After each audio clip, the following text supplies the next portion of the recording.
Halo semuanya, selamat datang lagi di sesi pembahasan kita. Udah siap? Karena hari ini kita bakal ngelakuin perjalanan geografis yang jujur aja bener-bener luar biasa. Kita bakal turun menembus lapisan-lapisan lautan di bumi kita ini. Kita mulai dari permukaan laut yang super sibuk, padat, dan penuh ketegangan. Terus bergerak turun, lewatin perairan yang makin lama makin dingin dan gelap. Sampai akhirnya kita mendarat di jurang paling dalam yang mungkin gak pernah kalian bayangin sebelumnya. Semua fakta yang bakal kita bahas ini dirangkum langsung dari data dan observasi para ilmuwan ya. Jadi, yuk langsung aja kita mulai. Oke, kita langsung masuk ke pembahasannya. Coba deh kalian bayangin satu angka ini. 21 juta. Yap, 21 juta barel minyak. Itu adalah jumlah minyak yang lewat setiap harinya di Selat Hormuz. Padahal, jalur pelayaran ini cuma selebar 3 km untuk lalu lintas dua arah. Sempit banget kan? Tapi celah kecil yang diapit pegunungan berbatu ini ibarat urat nadi, yang memompa 20% pasokan minyak dunia. Biar gampang bayanginnya, jumlah itu cukup buat ngisi lebih dari 30.000 kolam renang Olimpiade setiap hari. Nggak ada jalur alternatif lain. Jadi kalau jalur ini sampai mandek, rantai pasokan ekonomi global yang nilainya triliunan dolar itu bakal langsung lumpuh seketika. Nah, ini dia rute perjalanan kita hari ini. Pertama, kita bakal mampir ke tenggorokan dunia. Terus, kita geser ke perbatasan es Arktik yang lagi mencair.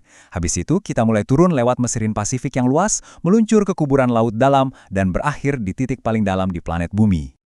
Pemberhentian pertama kita, tenggorokan dunia, alias Selat Hormuz.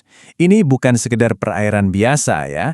Ini adalah titik sempit yang paling krusial di dunia, baik secara geopolitik maupun ekonomi. Nah, yang bikin merinding di sini adalah kontrasnya. Di perairan yang sama, kita bisa lihat dua dunia yang beda banget.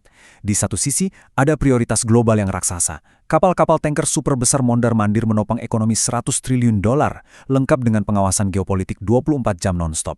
Tapi di sisi lain, ada realitas lokal yang sering kelupaan. Bayangin nelayan lokal, sebut saja Ahmed, yang udah melaut puluhan tahun tapi sekarang kehilangan mata pencaharian gara-gara polusi suara yang bikin ikan-ikan kabur. Belum lagi tumpahan minyak yang rusak jaring mereka, dan terumbu karang rapuh yang terus memutih karena air laut makin panas. Satu lautan yang sama, tapi terbelah oleh prioritas yang benar-benar bertolak belakang. Terus geografi selat yang sempit banget ini juga nyiptain sebuah realitas militer yang unik, namanya peperangan asimetris. Maksudnya gimana tuh? Jadi gini, karena jalurnya cuma 3 km, kapal induk Amerika yang nilainya belasan miliar dolar dan super canggih itu bisa langsung berhadapan sama taktik berbiaya rendah, tapi dampaknya merusak banget. Misalnya ribuan kapal cepat atau ranjau laut yang dipakai Iran. Sumber kita nyatat kalau bentang alam lautan di sini benar-benar mendikte strategi militer negara manapun yang lewat. Secara objektif, ini ngebuktiin kalau geografi itu bisa mengalahkan teknologi. Oke, dari ketegangan buatan manusia, kita bergerak ke utara menuju bagian kedua, perbatasan beku yang mencair di Samudra Arktik. Di sini isunya beda lagi, dari konflik ekonomi berubah jadi bom waktu ekologis yang senyap. Kalau kita lihat datanya, angkanya benar-benar mengejutkan. Samudra Arktik itu memanas 4 kali lebih cepat dibandingin wilayah lain di planet kita. 4 kali lipat. Setiap derajat kenaikan suhu berarti kita kehilangan jutaan kilometer persegi lautan es. Dan yang bikin makin was-was, saat lapisan es purba ini mencair, dia bisa ngelepasin gas metana kuno yang selama ini kekunci di bawah sana. Dan asal kalian tahu aja, metana itu jauh lebih merusak daripada karbon dioksida. Tapi, di balik angka-angka itu, ada realitas nyata yang lagi terjadi sekarang juga.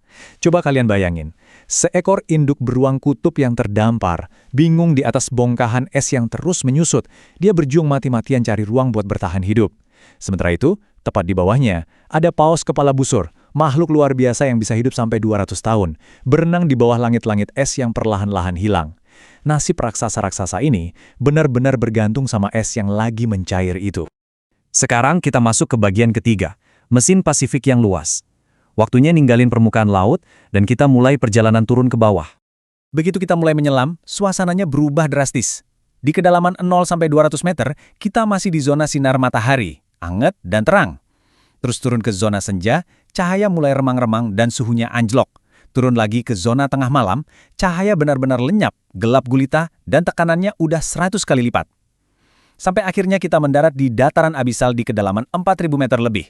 Sebuah dunia yang beku, sunyi senyap, dan penuh lumpur sisa-sisa kehidupan. Tapi tunggu dulu, sebelum kita benar-benar ninggalin zona cahaya, kalian tahu nggak? Lebih dari 50% oksigen di atmosfer kita itu ternyata bukan dari pohon atau hutan hujan tropis. Oksigen itu diproduksi oleh fitoplankton, organisme mikroskopis yang ngapung di Pasifik dan lautan lainnya. Jadi, separuh dari napas yang baru aja kalian tarik, itu adalah hasil kerja keras makhluk tak kasat mata di permukaan laut tadi. Keren banget kan? Lanjut ke bagian keempat, kuburan di laut dalam. Kita sekarang ada di zona tengah malam dan dataran abisal. Di sini, ritme kehidupannya berjalan jauh lebih lambat dan misterius. Kalian percaya nggak? Tekanan di sini tuh bisa ngancurin logam dan nggak ada sinar matahari sama sekali. Tapi, kehidupan di sini tuh adaptasinya jenius banget. Misalnya, ada kepiting yeti yang beneran bertani. Dia numbuhin dan manen bakteri di dadanya yang berbulu buat dimakan. Terus ada cumi-cumi vampir yang bukannya nyemprotin tinta, tapi malah mamerin jubah bercahaya buat ngecoh predator di kegelapan total. Dan yang paling gila, siput kaki bersisik. Siput ini numbuhin cangkang dari besi sulfida. Beneran, dia pakai baju zirah besi alami. Dan ngomong-ngomong soal laut dalam, tempat ini juga jadi semacam museum raksasa yang ngambil alih sejarah manusia.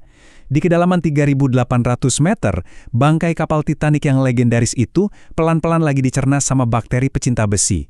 Proses ini tuh ngubah baja kapal yang kaku jadi terumbu karang buatan.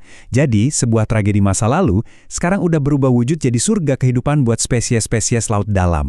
Nah, perhatiin proses geologi yang satu ini. Tepat di dasar Atlantik, ada pegunungan sepanjang 16.000 km, tempat lantai bumi yang baru lagi diciptain. Magma panas meletus dari dasar laut, ketemu sama air laut yang suhunya cuma 2 derajat, dan langsung membeku jadi formasi lava bantal. Proses ini terus-terusan dorong lempeng benua menjauh, sekitar 2,5 cm setiap tahunnya. Yap, ada mesin geologis raksasa yang lagi kerja keras, ngebangun lantai samudra baru tepat di bawah kita. Dan akhirnya, kita sampai di bagian kelima, pemberhentian terakhir kita. Titik terdalam di bumi, zona Hadal, Palung Mariana. Faktanya nih lebih banyak orang yang udah jalan-jalan di bulan daripada yang pernah sampai ke Challenger Deep, titik terdalam di palung ini. Sejarahnya pendek banget. Tahun 1960, kapal Trieste nekat turun dan jendelanya bahkan sempat retak nahan tekanan yang luar biasa. Terus lompat ke 2012, sutradara James Cameron nyelam sendirian dan nemuin tempat yang mirip permukaan bulan. Terus baru di tahun 2019, Viktor Vescovo berhasil nyentuh kedalaman nyaris 11 km buat memetakan jurang ini.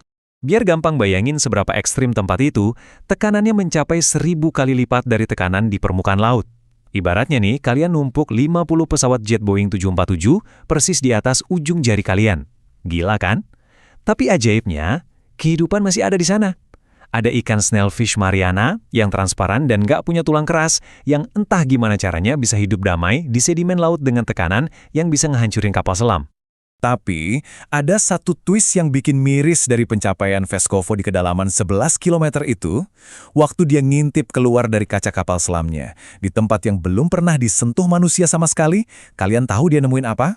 Kantong plastik dan bungkus permen. Sampah manusia ternyata udah nyampe duluan ngalahin eksplorasi kita. Tenggelam sampai ke titik paling ujung planet ini. Dan partikel mikroplastiknya bahkan udah ditemuin di dalam tubuh hewan-hewan laut dalam. Jadi, poin krusialnya begini. Lautan itu nyokong napas kita, nyokong ekonomi kita, mulai dari permukaan yang sibuk sampai ke jurang paling gelap 11 km di bawah sana. Tapi sayangnya, jejak polusi kita udah duluan nyampe dan nyemarin tempat yang paling belum kita pahami di planet ini. Pertanyaan terbesarnya sekarang, saat kita ngelanjutin penjelajahan ke depannya, apakah kita bakal bawa sains dan rasa ingin tahu, atau kita cuma bakal bawa lebih banyak kerusakan?